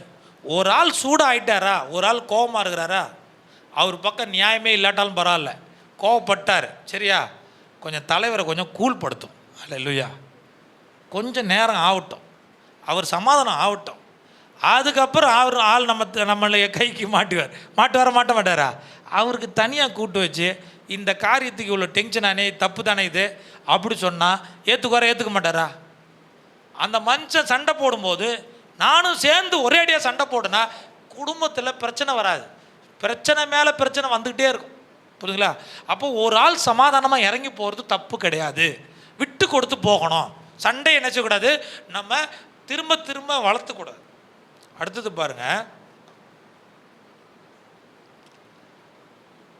நல்ல பெற்றோர்களாக இருங்கள். அடுத்து ஆரோக்கியமான குடும்பத்திற்கு என்ன செய்யணும் சொல்லுங்கள், நல்ல பெற்றோராக இருங்கள். நல்ல பெற்றோராக இருக்கிறதுக்கு என்ன ஆலோசனை கொடுக்கலாம் சொல்லுங்கள். ஆவியில் எப்பவும் எப்படி இருக்கணும், அனலாக இருக்கும். ஆவியில் அனலாக இருக்குன்னு சொன்னால் எப்போதும் நல்லா ஜெபம் பண்ணுறவங்களாக இருக்கணும், ஆண்டவர் மேலே இருக்கிற பக்தி உள்ளவங்களாக இருக்கணும், குடும்ப ஜெபம் பண்ணுறவங்களாக இருக்கணும். புரியுதுங்களா? இன்னையிலேருந்து ஒரு தீர்மானம் எடுங்க, நான் பெற்றோராக இருக்கிறேன், நான் முதல் நசிபுரம் மாற போகிறேன். பிள்ளைகளை குறித்து சொல்லாதீங்க, நாங்கள் குடும்ப ஜெபம் பண்ண போகிறோம், ஆவியில் அனல் உள்ளவர்களாக இருக்க போகிறோம், சத்தியத்தின்படி நடக்க போகிறோம், உண்மையாக இருக்க போகிறோம், அடுத்த வாரத்திலேருந்து சரியான நேரத்துக்கு ஜட்ஜுக்கு வரப்போகிறோம், சபை காரியத்துக்கு முக்கியத்துவம் கொடுக்க போகிறோம். புரிதல? எத்தனை பேர் இருக்கிறீங்க? அல்லேலூயா. அப்போ நாங்கள் இதெல்லாம் கடைப்பிடிக்க போகிறோம் அப்படி நீங்கள் கடைப்பிடிச்சின்னா உங்கள் பிள்ளைகளும் அதை என்ன செய்யும்? கடைப்பிடிக்கும். உங்கள் நேரத்தை குடும்பத்தோடு கூட செலவிடுங்க. அடுத்து என்ன செய்யணும் சொல்லுங்கள்? நேரம். எவ்வளோ நேரம் நீங்கள் குடும்பத்தோடு கூட நேரம் செலவழிக்கிறீங்க? உங்கள் பிள்ளைகளோடு கூட நேரத்தை எவ்வளோ நேரம் செலவழிக்கிறீங்க? நீங்கள் ஸ்க்ரீனோடு கூட, லேப்டாப்போ இல்லை செல்ஃபோனோ இல்லை டிஜிட்டலோடு கூட எவ்வளோ நேரம் உங்கள் நேரத்தை செலவு பண்ணுறீங்க? நீங்கள் பாருங்கள், இன்றைக்கி அதிக நேரம் ஒரு பக்கம் வேலைக்கு போயிடுது, ஒரு பக்கம் செல்ஃபோனுக்கு போயிடுது, ஒரு பக்கம் உங்களுடைய டிஜிட்டல் ஒர்க்குக்காக உங்கள் நேரத்தெல்லாம் ஒதுக்கிறீங்க. டிவி பார்க்குறது இந்த மாதிரி காரியத்துக்கு நேரம் போயிடுது. குடும்பத்தோடு கூட உங்கள் நேரம் எப்படி செலவு பண்ணீங்க? உங்கள் பிள்ளைகளோடு கூட நேரத்தை எப்படி செலவு பண்ணுறீங்க? அது நிச்சயமாக அது நம்முடைய ஃபேமிலியை பாதிக்கும். நேரத்தை கண்டிப்பாக கொடுக்கணும். உன் பிள்ளைக்கு கொடுக்க வேண்டிய நேரத்தை கொடுக்கணும், உன் புருஷனுக்கு கொடுக்க வேண்டிய நேரத்தை கொடுக்கணும், உன்னுடைய குடும்பத்துக்கு சொந்த பந்தங்களுக்கு கொடுக்க வேண்டிய நேரத்தை கொடுக்கணும். இதெல்லாம் யாருன்னா நீங்கள் ஒரு பேரண்ட்டாக இருந்து அதை செய்யும்போது தான் குழந்தைகள் அதை கற்றுக்கொள்வாங்க. சரிங்களா? சிலருக்கு பார்த்தீங்கன்னா குழந்தை வளர்ப்பு தேவன் கொடுத்த ஒரு பணி என்று எண்ணுவது கிடையாது. குழந்தைய வளர்க்குறதே யார் கொடுத்துட்டா? ஆண்டவர் கொடுத்துட்டா. அப்படி எண்ண மாட்டாங்க. இது நமக்கு ஒரு சுமையாக என்றார்.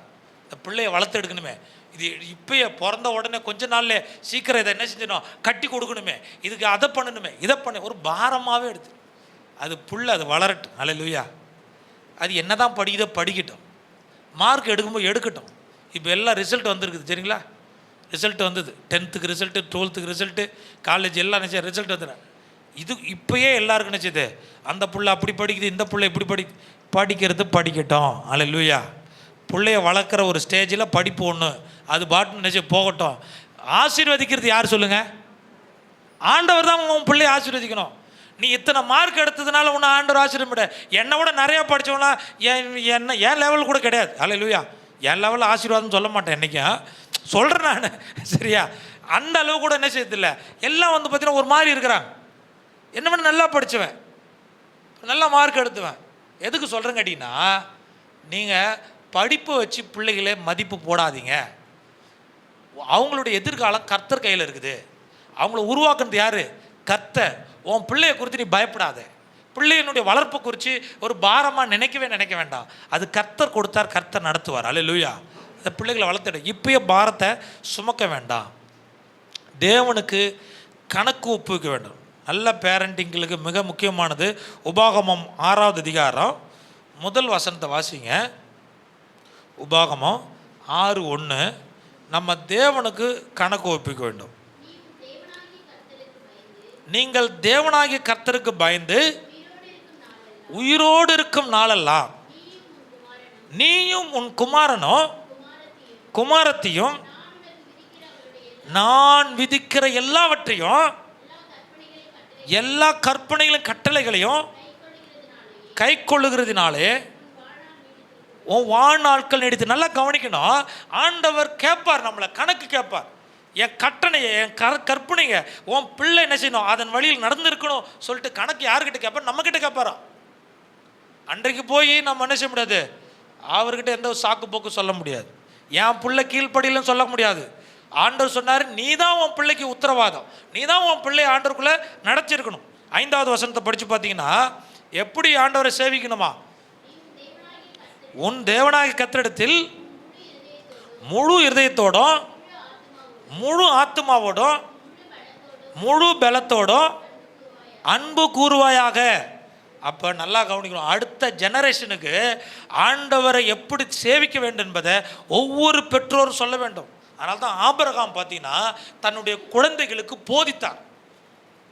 அப்போ ஆண்டவர் சொல்கிறாரு, நான் செய்ய போகிற காரியத்தை ஆபிரகாமுக்கு நான் மறைக்க மாட்டேன். காரணம் என்னென்னா, அவன் தன்னுடைய சந்ததிக்கு அதை சொல்லுவான், கர்த்தர் நடத்தின விதங்களை. அப்போ நம்முடைய பிள்ளைகளுக்கு, வருகிற ஜெனரேஷனுக்கு ஆண்டவர் நடத்தின விதங்களை கற்றுக் கொடுக்குற இடம் எதுனா நீங்களும் நானும் தான், குடும்பம் தான். அப்போ ஆரோக்கியமான குடும்பம் எப்போ வளரும் கேட்டினா, நீங்கள் சொல்லி கொடுத்தா தான் உன் பிள்ளைகள் வளரும். அதுக்கப்புறம் கடைசியான ஒரு காரியம், 7வது காரியம், ஒருவரை ஒருவர் மன்னியுங்கள். ஒருவரை ஒருவர் வீட்டில் என்ன குணம் வேணும் சொல்லுங்க? ஒருவரை ஒருவர் மன்னிக்கிற. ஏன் மன்னிக்க வேண்டும்? நீங்கள் யார் மேலேயாவது வெறுப்புள்ளவளாக இருந்துன்னு வச்சிங்களேன், அவர்களை விட மன்னிக்க இயலா மனதுடன் இருக்கிறோம் பார்த்தீங்களா, அவங்க தாம்மா வாழ்க்கையில் தோற்றவர்கள். மன்னிக்க இயலாத மனநிலை, புரியுதுங்களா? ஆண்டவர் சொல்கிறாரு, நீ என்ன செய்ய, பிறரை மன்னிக்கலைன்னா உன் பாவத்தை என்ன செய்ய மாட்டார், மன்னிக்க மாட்டார். அப்போ ஆண்டவர் நம்மளை மன்னிச்சிருக்கிறாரு, அதனால் நம்ம யாரை மன்னிக்கணும்? மற்றவர்களை மன்னிக்கணும். மன்னிக்காத கசப்பான வேர். எபிரேயரில் 12:15-14 நீங்கள் படித்து பார்த்தீங்கன்னா சொல்கிறாரு, மன்னிக்க இயலாத ஒரு சுபாவம் வந்து கசப்பான வேர். அந்த வேரை முற்றிலுமாக எடுத்து போடணும். நம்முடைய குடும்பத்தில் மற்றவர்களை மன்னிக்கிறவர்களாக நம்ம மாறணும். அவன் மற்றவர்களை நீங்கள் மன்னிச்சின்னா நம்ம இடத்துல இருக்குதான மனக்கசப்பு நம்மளை விட்டு போயிடும். போமா போவாதா? மன்னிக்காதவங்க எப்படி இருக்கிறாங்க தெரியுங்களா? மன்னிக்காதவங்க கடந்த காலத்தை வாழ்ந்து கொண்டிருக்கிறார்கள். அவர்கள் எதிர்காலத்தை வாழலை, இறந்த காலத்தை வாழ்ந்து கொண்டிருக்கிறார்கள். புரியுதுங்களா? நீங்கள் இறந்த காலத்தில் வாழ விரும்புகிறீங்களா, எதிர்காலத்தில் வாழ விரும்புகிறீங்களா? எத்தனை பேர் கடந்த காலத்தில் வாழுங்க? ஏன்னா மன்னிக்காத சுபாவம்லாம் கடந்த காலத்தில் நடந்த ஒரு சம்பவமாக இருக்கும். அதையே நினச்சி கொண்டு நம்ம வாழ்ந்து கொண்டு இருக்கிறோம். ஆனால் நீங்களும் நானும் மன்னிச்சிட்டிங்கன்னா நிகழ்காலத்தில் எதிர்காலத்தில் நாம் வாழக்கூடியவர்களாக இன்னும் முன்னோக்கி நம்ம போகலாம். நம்முடைய கசப்புகளை நம்ம விட்டு போய்விடும். அதனால் மன்னிக்கிற சுபாவம் நம்முடைய எல்லாருடைய குடும்பங்களிலும் காணப்பட வேண்டும். ஒரு கதையை சொல்லி நான் முடிக்கிறேன். எனக்கு இன்னும் 5 நிமிஷம் தான் இருக்குது, நான் முடிக்க போகிறேன். கர்த்தருக்கு ஸ்தோத்திரம். ஒரு மனிதன் மோட்சத்தை பார்க்கணும், நரகத்தை பார்க்கணுன்னு ஆசைப்பட்டார். புரியுதுங்களா? அப்போ இது கதை, புரியுதுங்களா? அப்போ ஆண்டவர் ஒரு தேவதூதனை அனுப்பி முதலாவது இந்த மனிதனை நரகத்துக்கு கூட்டிட்டு போக சொன்னார். நரகத்துக்கு போன ஆசைப்பட்டு நரகத்துக்கு போனால் ஒரு மிகப்பெரிய ஒரு டேபிள் ஒன்று இருக்குது. அந்த டேபிளில் விதவிதமான ஆகாரம் இருக்குது சாப்பிட்றது. ஆனால் அங்கே எல்லோரும் அந்த டேபிளை சுற்றிட்டு இருக்கிறாங்க. நரகத்தில் யாராலையும் சாப்பிட முடியல. ஏன் கேட்டிங்கன்னா அவங்க கை இப்படி முழங்கை மடங்க மாட்டுது. புரியுதுங்களா? மடங்க முடியாதனால அவங்களால எடுத்து நினைச்ச முடியல. சாப்பிட முடியுமா? மடங்கினா தானே வாய்க்கு வரும். கையில் எடுப்பாங்க, வாயில் வைக்க முடியாது, சாப்பிட முடியல. அதனால் சாப்பிட முடியாதனா அவங்க அழுதுகிட்டு கண்ணீர் விட்டுட்டு இருக்கிறாங்க. அப்படியே தேவதூதன் இவரை பரலோகத்துக்கு கூப்பிட்டு போனார். பரலோகத்தில் பார்த்தீங்கன்னா அங்கேயும் ஒரு மிகப்பெரிய டேபிள் ஒன்று இருக்குது. அந்த பெஞ்சில் நிறைய விதவிதமான ஆகாரம் இருக்குது. அவங்களும் சாப்பிட்றதுக்காக ஆயத்தமாக இருக்கிறாங்க, சாப்பிட்டுட்டு இருக்கிறாங்க, மகிழ்ச்சியாக இருக்கிறாங்க, சந்தோஷமாக இருக்கிறாங்க. ஆனால் அவங்களுடைய கையும் இப்படி என்ன செய்ய மடக்கும் போது இந்த முழங்கை மடங்க மாட்டுது. இப்போ அவங்க மட்டும் எப்படி சாப்பிட்றாங்க? அவங்க ஒரு கையால் அவங்க கையால் எடுத்து வேற ஒருத்தவங்களும் ஊட்டி விடுறாங்க. புரியுதுங்களா? எல்லா உணவும் எடுத்து ஊட்டி விடுறாங்க. அங்கே எல்லாருமே சாப்பிட்டு மகிழ்ச்சியாக இருக்கிறாங்க. பரலோகம் முழுசும் மகிழ்ச்சியாக இருக்குது, சந்தோஷமாக இருக்கிறாங்க, அவங்களுக்கு எந்த பிரச்சனையும் இல்லாமல் இருக்கிறாங்க. ஆனால் நரகத்தில் என்ன செய்கிறாங்க? அழுது கொண்டு இருக்கிறாங்க. இது ஒரு கதை, புரியுதுங்களா? வாழ்க்கையில் குடும்பத்தில் நீங்கள் ஒருவருக்கு ஒருவர் சப்போர்ட்டாக நின்று ஒருவருக்கொருவர் ஷேரிங் பண்ணி விட்டு கொடுத்து மற்றவர்களுக்கு உதவி செய்து நீங்கள் வாழ்ந்தீங்கன்னா உங்கள் குடும்பம் பரலோகம் போல் மகிழ்ச்சியாக இருக்கும். அல்லையிலே சொல்லுவோமா? இல்லைன்னா எப்படி இருக்குது? நரகம் போல தான் இருக்கும். எந்த பிரச்சனை வந்தாலும் தாங்கிக்கலாம். உங்கள் குடும்பத்தில் நேசித்தவர்களுக்கு மத்தியில் உங்களுக்கு பிரச்சனை வந்ததுன்னா தாங்க முடியாது. எத்தனை பேர் இது ஏற்றுக்கொள்கிறீங்க? 3ஆம் நபர் சண்டை போட்டு போனால் பிரச்சனை கிடையாது, சரிங்களா? ஆனால் உனக்குள்ள பிரச்சனை இருந்ததுன்னா, உன் வீட்டில் உன் கணவன் மனைவிக்குள்ள பிரச்சனை தான், உன்னால் வாழ முடியாது. புரியுதுங்களா? கசப்பும் கஷ்டமும் இருக்கும், வேதனை இருக்கும், அது நரகத்தில் இருக்கிறது போல இருக்கும். புரியுதுங்களா? அப்போ இன்னைக்கு ஒரு தீர்மானம் எடுக்கணும். என் குடும்பத்தில் நான் எப்படி இருக்க போகிறேன்? சந்தோஷமாக இருக்க போகிறேன். அல்லேலூயா. மகிழ்ச்சியான வாழ்க்கையை கர்த்தர் கொடுத்துருக்கிறார். அந்த மகிழ்ச்சியான வாழ்க்கைக்கு நாம் தான் வழிவகுக்கணும். புரியுதுங்களா? அமெரிக்காவினுடைய ஜனாதிபதியாக இருந்ததான தியோடர் ரூஸ்வெல்ட் என்றவர், அவர் சொன்ன ஒரு சம்பவம் ரொம்ப முக்கியமானது. மனித வாழ்க்கையில் வெற்றி ஒரு நாட்டினுடைய ஜனாதிபதியாக இருப்பதனால வெற்றி கிடையாது, ஒரு மிகப்பெரிய எழுத்தாளராக இருப்பதனால வெற்றி கிடையாது, ஒரு மிகப்பெரிய கோடீஸ்வரன் ஐஸ்வர்யனாக இருப்பது வெற்றி கிடையாதுன்னு சொல்லியிருக்கார். அப்போ எது வெற்றியா? ஒரு நல்ல குடும்பஸ்தனாக இருந்து உன் குடும்பத்தை நடத்தி பேர பிள்ளைகளையும் அந்த பிள்ளைகளுடைய வளர்ச்சியும் கண்டு மகிழ்ச்சி அடைகிற அவன் தான் வெற்றியாளர்னு சொல்றார். கரங்களை தட்டி ஆட நன்றி சொல்லுவோமா? ஒரு ஜனாதிபதி சொல்லிக்கிறார், நான் சொல்லலை. இன்னைக்கு நீங்களும் நானும் என்ன நினைக்கிறேன் தெரியல, என் புள்ள பிறந்தனா படிப்பு, வேலை, என்ன வேலைக்கு போகணும், பணம் சம்பாதிக்கணும். இயேசுவின் நாமத்தினால் அந்தகார வல்லமையை கர்த்தர் நீக்குவாராக. அல்லேலூயா. இப்படிப்பட்ட ஆவியை கர்த்தர் உங்களை விட்டு எடுத்து போடுவாராக. நிச்சயமாக ஆண்டவர் உங்கள் பிள்ளைகளை படிக்க வைப்பார், உங்கள் பிள்ளைகளை ஆசீர்வதிப்பார், உங்கள் தேவைகளை சந்திப்பார். அது உண்மை. ஆனால் அதை விட முக்கியமானது இல்லை, உன் குடும்பத்தில் சமாதானம் இருந்து, சந்தோஷம் இருந்து, கர்த்தருக்கு பயப்படுகிற பயம் இருந்து, ஒரு ஆரோக்கியமான கிறிஸ்துவ குடும்பத்தை நீ நடத்தி உன் பிள்ளைகளுடைய வளர்ச்சியை பார்க்குற பற்றியா, அதுதாங்க வெற்றி. கண்களை மூடி ஜெபம் பண்ணுவோம்.